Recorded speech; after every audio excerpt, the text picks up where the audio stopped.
রুচি কি রুচি। মনকিনীতে দেবচন্দ্রিমা নায়িকাকে দেখে ধেয়ে এলো কটাক্ষের পর কটাক্ষ। তিনি এখন হিন্দি সিরিয়ালের নায়িকা। টলিউডের গণ্ডি ছেড়ে তিনি এখন পাকাপাকিভাবে মুম্বাইয়ের বাসিন্দা। তাকে সাজের বাতি, সাহেবের চিঠি সহ একাধিক সিরিয়ালের নায়িকা হিসেবে দেখা গিয়েছিল। তারপর তাকে সুহাগান চুড়েল সিরিয়ালের মুখ্য চরিত্রে দেখেছেন দর্শক।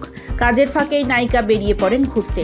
তিনি যে ঘুরতে ভালোবাসেন সে কথা তার ইনস্টাগ্রাম ঘাঁটলেই দেখা যায়। সম্প্রতি ক্রিসমাসে নায়িকার একটি ভিডিও ভাইরাল হয়েছে।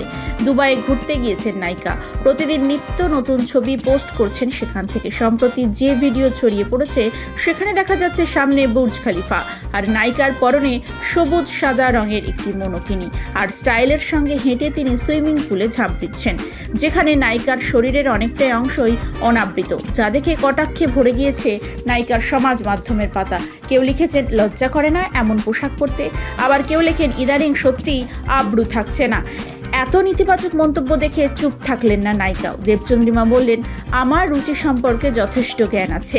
তিনি জানান তার কাজ ভালো লাগলে যেমন প্রশংসা করেন সবাই, তেমনই কিছু খারাপ লাগলেও তা বলার অধিকার রয়েছে সবার। তবে কোনো কটাক্ষ বা নেতিবাচক গায়ে মাখতে মোটেই রাজি নন তিনি।